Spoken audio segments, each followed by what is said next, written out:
This is an episode from my podcast, a dark comedy where each week we bring you true stories of modern-day karma. Every week I take real stories from Reddit, find the most insane ones, and recreate them for your listening pleasure. This one comes from a user. Let's start at the beginning. I was an only child. My parents loved me fiercely, and even though I sometimes wished for a sibling, I knew I was enough for them. My mom had nearly died giving birth to me. Her pregnancy had been brutal, her labor worse. Doctors told my father that trying again could kill her, so Dad made a decision.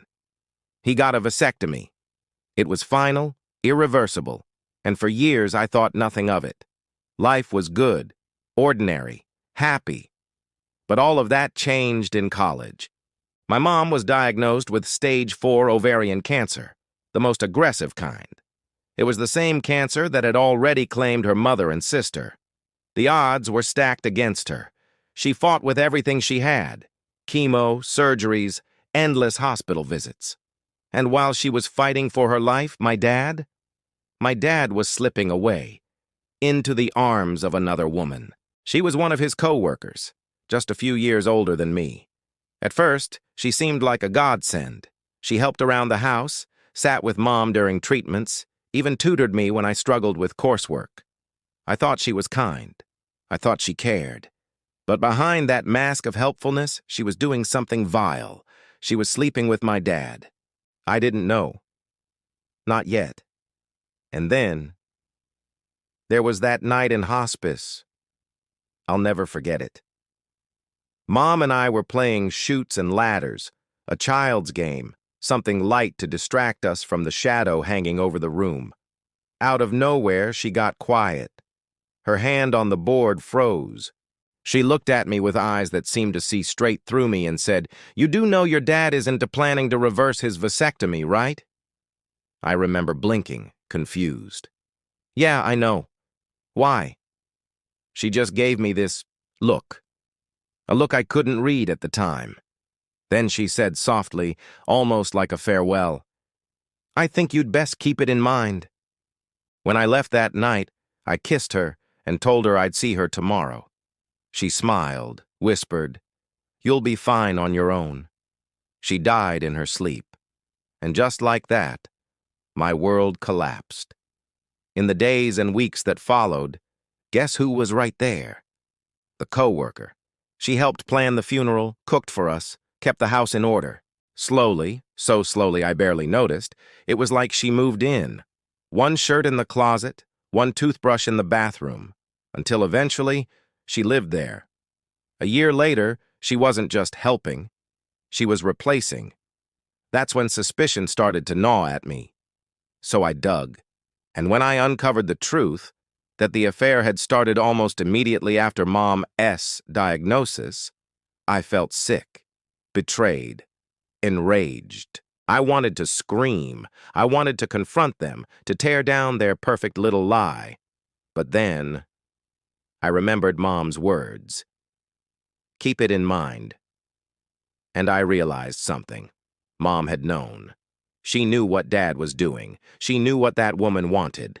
And she left me with a seed of knowledge, one that could grow into the perfect revenge. See, the co-worker, Dad's mistress, she wanted children.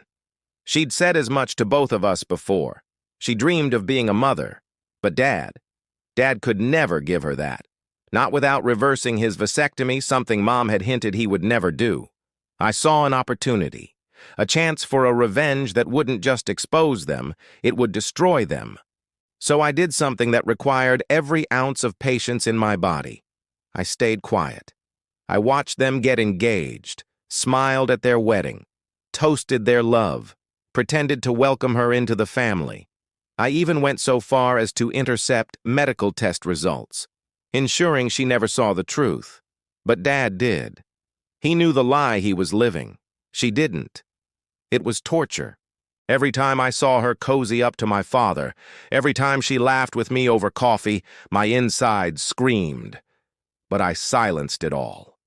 I swallowed the rage, because I knew the longer I waited, the sharper the knife would be when I twisted it. Years passed. I got married, had kids of my own. And still she tried to fill the role of stepmom and grandmother. She smiled, but I saw it. The faint sadness in her eyes when she watched me with my kids. Her womb was still empty. And then, one afternoon over coffee, it finally happened. She looked tired, hollow. Tears clung to the edges of her eyes. "I don't understand," she whispered. "We tried so hard. But I could never get pregnant. And now the doctor says I'm in perimenopause. It's over. I'll never have children." I tilted my head, feigning sympathy. "That doesn't make sense," I said gently. "You tried for years?" She nodded.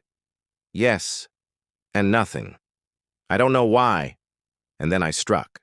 "You mean Dad didn't tell you?" Her eyes shot up. "Tell me what?" I played coy.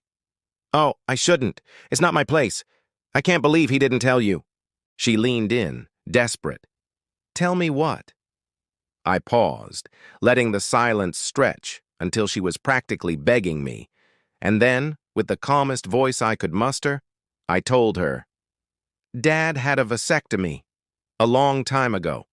He never planned to reverse it. It was like watching a balloon deflate.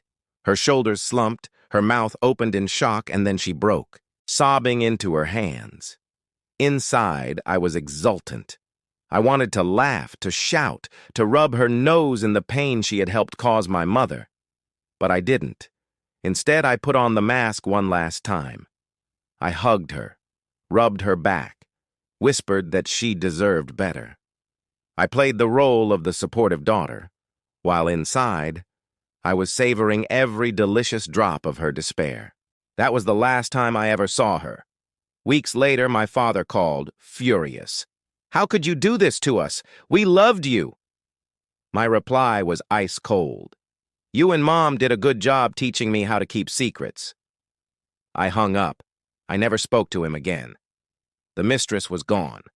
My father was shunned, disgraced, abandoned by the woman he betrayed my mother for. And me? I wept. Not with sorrow, but with relief, with vindication, with the bittersweet ache of wishing my mother had lived to see the justice she set in motion.